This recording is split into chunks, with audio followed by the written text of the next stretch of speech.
ডিএফজে, তারপরে আস্তে আস্তে WBFJ হয়েছে, এবং এটাও অনেক বছর হয়ে গেল। আমি আর সৌমিত্র বাবু আমরা প্রথম দিন থেকেই ছিলাম যে আমাদের না একটা ক্লিক করলে অনেক কিছু একসাথে জানার চেষ্টা করলে এরকম কিছু নেই, হয়তো আলাদা আলাদাভাবে আছে অনেকের কাছে। এখন পুরোটাই ডিজিটালের একটা সময় এসছে এবং সেটাকে আমাদের মানতেও হবে, কারণ ওটাই ভবিষ্যৎ। এই সময়টা জুলাই মাসটা আমাদের যায়, সেপ্টেম্বরে আমরা আবার তার জন্মদিন পালন করি 3 সেপ্টেম্বর। তো আমার মনে হয় এই মানুষটাকে নিয়ে আলোচনা যত করা যায় তত মন ভালো হয়ে যায়।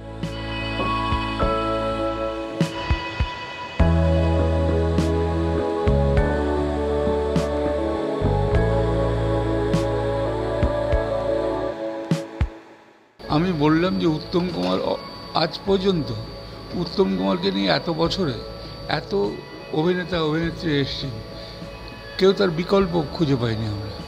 আর তাকে নিয়ে কোনো বায়োপিকও তৈরি হয়নি। যখন ওকে হসপিটালে নিয়ে যাওয়া হচ্ছে বেলভিউতে, তখন যেতে যেতে অ্যাম্বুলেন্স বলেছিলেন আমাকে বাঁচিয়ে রাখুন ডক্টর সেন, আমার অনেক কিছু কাজ বাকি আছে।